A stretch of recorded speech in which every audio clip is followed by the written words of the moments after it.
മലയാളികളിൽ അധികം പേരും വളരെ ഇഷ്ടത്തോടെ കഴിക്കുന്ന ഒരു ഭക്ഷണമാണിത്. അതിൻ്റെതായ രീതിയിൽ ഇങ്ങ് ഉണ്ടാക്കിയെടുത്താൽ ഭയങ്കര ടേസ്റ്റാണ് കേട്ടോ. പണ്ടൊക്കെ ഇതിന് തുച്ഛമായ വിലയുണ്ടായിരുന്നുള്ളൂ. പക്ഷെ പിന്നീട് ഇതിന് ആവശ്യക്കാരുണ്ടെന്ന് അറിയുന്നതിനനുസരിച്ച് വില കൂട്ടി കൂട്ടി കൊണ്ടുവന്നിട്ടുണ്ട്. ഇപ്പൊ തട്ടുകടകളിലെല്ലാം തന്നെ ഇത് ധാരാളമായിട്ട് നമുക്ക് ലഭിക്കുന്നതാണ്. പോരാതെ ഇതിന്റെ തന്നെ സ്പെഷ്യൽ കടകളും ഉണ്ട്. ഹായ് ഹലോ, എല്ലാവർക്കും ജാൻസി ജി കുക്കിങ്ങിന്റെ പുതിയൊരു വീഡിയോയിലേക്ക് സ്വാഗതം.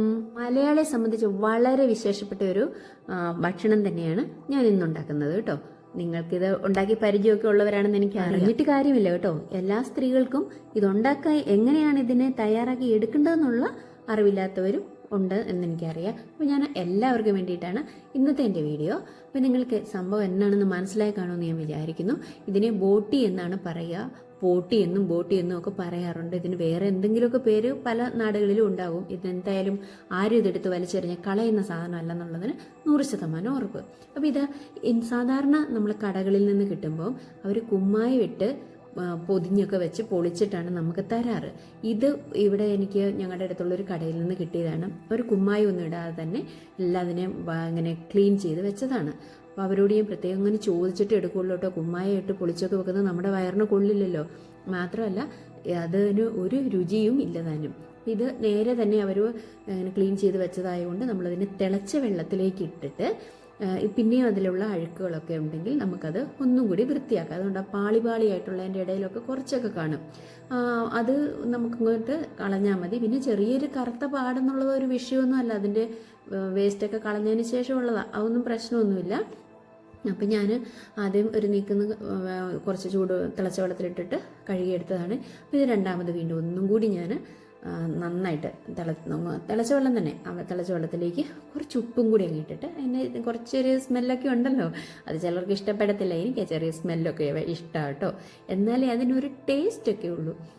ചെറിയൊരു ഇതിൻ്റെ എന്താ പറയുന്ന ബോട്ടിയുടേതായ ഒരു ടേസ്റ്റും അതിനൊരു മണമൊക്കെ വേണ്ടേ.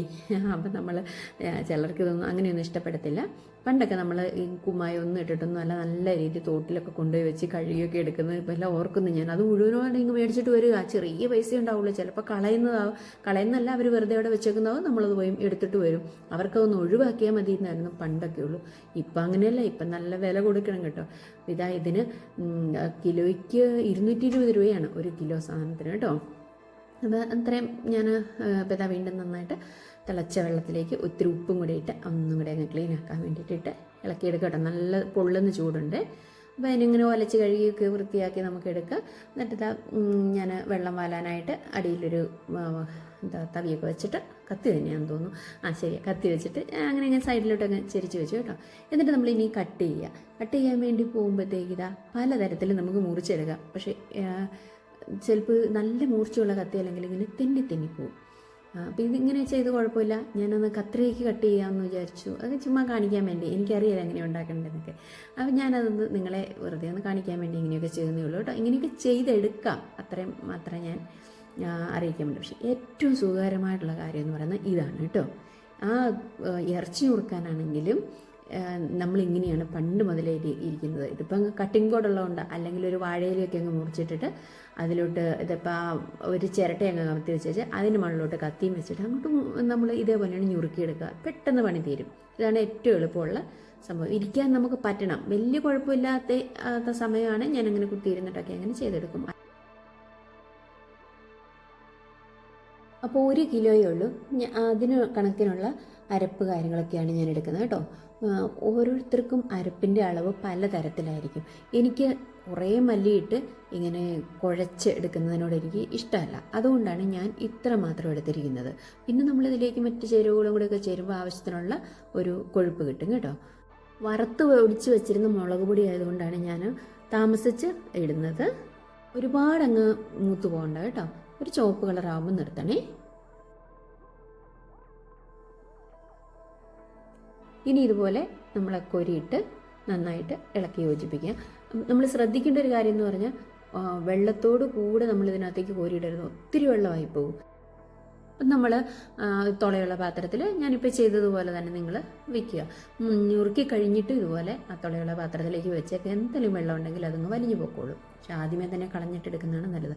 പിന്നെ ഉപ്പുപൊടി ഇട്ടു, മഞ്ഞൾപ്പൊടി ഇട്ടു, കറിവേപ്പില ഇട്ടു, ഇത്ര സാധനങ്ങളിട്ട് വേവിച്ചാൽ മതി കേട്ടോ. ഇനി കുക്കറിനകത്ത് വേവിക്കാൻ നമുക്ക് അല്ലാതെ തന്നെ ഇപ്പോൾ വേവിക്കണമെങ്കിൽ ഒരുപാട് സമയം എടുക്കും. അടുപ്പത്ത് വെച്ച് നമുക്ക് വേവിക്കാം. അങ്ങനെ വെച്ചാൽ കുറച്ച് ഒരു 1-1.5 മണിക്കൂർ ചിലപ്പോൾ വേകേണ്ട വരും.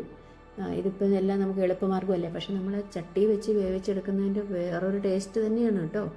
അത്രയൊന്നും ടേസ്റ്റ് ഇതിനകത്ത് വരില്ല. എന്നാൽ നമുക്ക് കുറച്ചുകൂടി സമയം എന്തായാലും ഒരു 20 മിനിറ്റെങ്കിലും വെച്ചതിന് ശേഷമാണ് ഞാനിപ്പോൾ എടുത്തത് കേട്ടോ. പക്ഷെ വേവ് റെഡി ആയിട്ടില്ല. അതുകൊണ്ട് ഞാൻ വീണ്ടും ഇനി ഒന്നും കൂടി വെക്കുന്നുണ്ട്. ഇനി രണ്ടാമത് നമ്മൾ ഇടുമ്പോഴത്തേക്ക് ഇതാ കുറച്ച് കുരുമുളകും കൂടി ഇട്ട്, ഉപ്പ് പോരാന്ന് തോന്നിയാൽ ഉപ്പും കൂടി ഇട്ടിട്ട് വേണം വയ്ക്കാൻ.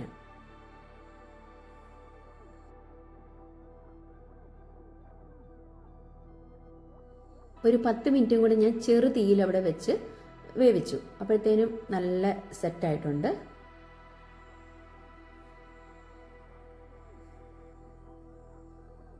നന്നായിട്ട് വെന്തു കേട്ടോ.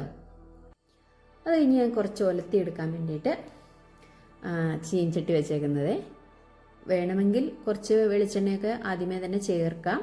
നെയ്യോ നിങ്ങൾക്ക് ഇഷ്ടമുള്ളത് ചേർക്കാം. നെയ്യേക്കാളൊക്കെ നല്ലത് വെളിച്ചെണ്ണയാണ്.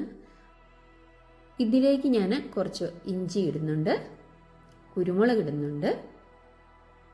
ആദ്യമായിട്ട് കുരുമുളക് പോരാ കേട്ടോ, കുറച്ചല്ലേ ഇട്ടുള്ളൂ. പിന്നെ കുറച്ച് കറിവേപ്പിലയും കൂടി ഇട്ട് നന്നായിട്ട് നമുക്ക് ഇളക്കി വരട്ടി ഇങ്ങോട്ട് എടുക്കാവുന്നതാണ്. ചിലപ്പോൾ ഇത് നല്ല നെയ്യുള്ളതായിരിക്കാം ഈ ഇറച്ചി. നെയ്യ് ഇല്ലയെന്നുണ്ടെങ്കിൽ വെളിച്ചെണ്ണ വേണ്ടതുപോലെ ചേർക്കാം. ഞാൻ അധികം എണ്ണ ഉപയോഗിക്കാണ്ടാത്തത് കൊണ്ടാണ് അധികം എണ്ണ ഒഴിക്കാത്തത്. എണ്ണ ഒഴിച്ചാൽ കുറച്ചുകൂടി വരട്ടിയൊക്കെ ഇങ്ങ് എടുക്കാം കേട്ടോ നല്ല രീതിയിൽ. ചിലർ ഇതിനെ അങ്ങോട്ട് വരട്ടി ഒരു കറുപ്പ് കളറാക്കി എടുക്കുന്നത്. അതൊക്കെ ഓരോരുത്തരുടെ ഇഷ്ടം. അതിന് കുറച്ചുകൂടി എണ്ണ ഒഴിക്കേണ്ടി വരും. അല്ല, ഇറച്ചിക്കകത്ത് നല്ല എണ്ണ ഉള്ളതാണെങ്കിൽ ആ എണ്ണയിൽ തന്നെ ആയി കിട്ടും. ഇതാണ് അതിൻ്റെ ഒരു രീതി. പിന്നെ ഇന്ന് ഞാൻ ഉണക്കക്കപ്പ വേവിക്കുന്നതും കൂടിയാണ് നിങ്ങളെ കാണിച്ചു തരുന്നത് കേട്ടോ. ബോട്ടിയുടെ കൂടെ കപ്പയും കൂടെ കഴിക്കാം. അപ്പം അതിനാണ് ഞാൻ തലേ ദിവസം വെള്ളം ഒഴിച്ചിട്ടിട്ട് പിറ്റേന്ന് രാവിലെ കഴുകിയെടുക്കുന്നതാണ് നിങ്ങളെ കാണുന്നത്. ഉണക്കക്കപ്പ വേവിക്കുന്നത് അറിയാൻ മേലാത്ത ഒത്തിരി പേരുണ്ടെന്ന് എനിക്കറിയാം. ഞാൻ ഒരു 2 പ്രാവശ്യം കഴുകിയെടുക്കും. ഞാൻ തന്നെ ഉണക്കിയെടുത്ത കപ്പ, അതുകൊണ്ട് 2 പ്രാവശ്യം കഴുകിയെടുത്താൽ മതി. അടുപ്പത്ത് വെച്ച് വേവിച്ചു. വേവ് പാകത്തിനാവുമ്പോൾ നമ്മളത് ഊറ്റിയെടുത്തു കേട്ടോ. അപ്പോൾ അതിനുള്ള അരപ്പാണിത്. കുറച്ച് ചുവന്നുള്ളി ആണ് നല്ലത്. ഞാൻ സവോളയാണ് ഇപ്പോൾ എടുത്തിരിക്കുന്നത്. ചുവന്നുള്ളി ഇല്ലാത്തതുകൊണ്ട് പച്ചമുളക് എടുക്കുക. ഒരു 2 കറിവേപ്പില ഇടണമെങ്കിൽ ഇടായിട്ടില്ലെങ്കിലും കുഴപ്പമൊന്നുമില്ല. കുറച്ച് തേങ്ങ, അത്ര നല്ല തേങ്ങ എത്ര ഉണ്ടെങ്കിലും നല്ലതാണ്. അതിനെ ഒന്ന് പതുക്കെ ഒതുക്കിയെടുത്താൽ മതി കേട്ടോ. എന്നിട്ട് ഉപ്പും മഞ്ഞൾപ്പൊടിയും കൂടി ചേർത്ത് മിക്സ് ചെയ്ത് കപ്പയുടെ മുകളിലേക്ക് നമ്മൾ വെച്ച് കൊടുക്കുക. പിന്നെ ചെറുതായിട്ട് അതൊന്ന് വെള്ളം തളിച്ചു കൊടുക്കേണ്ട ആവശ്യമുള്ളൂ. പെട്ടെന്ന് അങ്ങ് ആവി കയറും. ചൂട് കപ്പയല്ലേ, അപ്പോൾ പെട്ടെന്നൊന്ന് ആവി കയറി, ജസ്റ്റ് ഒന്ന് ആവി കയറിയാൽ മതി. ചെറുതായിട്ടൊന്ന് ആവി കയറുമ്പോൾ തന്നെ നമ്മളവനെ പിന്നെ അങ്ങ് കുത്തി കുഴച്ചിങ്ങനെ ഇളക്കി എടുക്കുക കേട്ടോ. വേണമെങ്കിൽ കറിവേപ്പില വെറുതെ അതിൻ്റെ മുകളിലാണെങ്കിലും ഊർത്തിയിട്ട് കൊടുക്കാം. അത് നിങ്ങളുടെ ഇഷ്ടം പോലെ. ഇങ്ങനെ ഇങ്ങോട്ട് നന്നായി കുഴയ്ക്കണം. നല്ല കപ്പയാണെങ്കിൽ നന്നായിട്ട് കുഴഞ്ഞ് കിട്ടും. ചിലർക്ക് കഷ്ണങ്ങളായിട്ട് കിടക്കണം. എനിക്കൊരുമാതിരി നന്നായി കുഴഞ്ഞ് കിട്ടണം കേട്ടോ. ഞങ്ങൾക്ക് ഇവിടെ എല്ലാവർക്കും അങ്ങനെയാണ്. അതിന് കപ്പയുടെ കപ്പയുടെ ഇനം പോലെ ഇരിക്കും. അത് നമ്മൾ ചിലപ്പോൾ ഒത്തിരി കുത്തി ഇളക്കേണ്ടി വരും. ചിലപ്പോൾ ഒന്ന് ചെറുതായിട്ട് ഉടങ്ങി പെട്ടെന്ന് ഉടഞ്ഞ് കിട്ടും. ഇങ്ങനെയൊക്കെയാണ്. അപ്പോൾ കപ്പ റെഡിയായി. അപ്പോൾ ഇത് കപ്പയ്ക്കുള്ള ബോട്ടിയാണ് കേട്ടോ. ഇത് ഞാൻ കുറച്ചും കൂടി ലൂസായിട്ടാണ് ഇതാക്കിയെടുക്കുന്നത്. മറ്റേത് നന്നായിട്ട് വരട്ടിയെടുത്തതായിരുന്നു ഞാൻ കാണിച്ചു തന്നത്. ഇത് കപ്പയ്ക്ക് വേണ്ടിയിട്ട് ഞാൻ ചെയ്തത്. ചേരുവകളെല്ലാം ഒരുപോലെ തന്നെ ചെറിയ ലൂസായിട്ട് ഒന്നിരിക്കുന്നു മാത്രമല്ല. പിറ്റേ ദിവസം അതിന് ടേസ്റ്റ് കൂടുതൽ കേട്ടോ. ഇത് പിറ്റേ ദിവസം ഞാൻ സെറ്റാക്കി എടുക്കുന്നതാണ്. അപ്പോൾ നിങ്ങൾ എൻ്റെ വീഡിയോ കണ്ട് ഇഷ്ടമായി എന്നുണ്ടെങ്കിൽ നിങ്ങൾ നിർബന്ധമായിട്ട് എനിക്ക് കമൻറ്റ് ചെയ്യണം കേട്ടോ. ഇതാദ്യമായിട്ട് കാണുന്നവരൊക്കെ കമൻറ്റ് ചെയ്യണേ. പിന്നെ നിങ്ങൾ എൻ്റെ ചാനൽ സബ്സ്ക്രൈബ് ചെയ്തിട്ടില്ല എന്നുണ്ടെങ്കിൽ സബ്സ്ക്രൈബ് ചെയ്യുക. ഇതിനെക്കുറിച്ചുള്ള നിങ്ങളുടെ അഭിപ്രായങ്ങളൊക്കെ ഒന്ന് പറ ദയവായി എൻ്റെ അടുത്ത് കേട്ടോ. അതെനിക്കൊരു ഒത്തിരി സന്തോഷമാണ്. ഈ വീഡിയോ ചെയ്യാനുള്ള ഒരു പ്രചോദനവുമാണ്. അപ്പോൾ ഇനി നിങ്ങളെല്ലാവരും എന്നെ സപ്പോർട്ട് ചെയ്യണമെന്ന് ഞാൻ പ്രത്യേകം ഓർപ്പിക്കുകയാണ്. അപ്പോൾ ഞാൻ ഇനിയും മറ്റൊരു വീഡിയോയുമായിട്ട് വരുന്നത് വരെ എല്ലാവർക്കും ടാറ്റാ.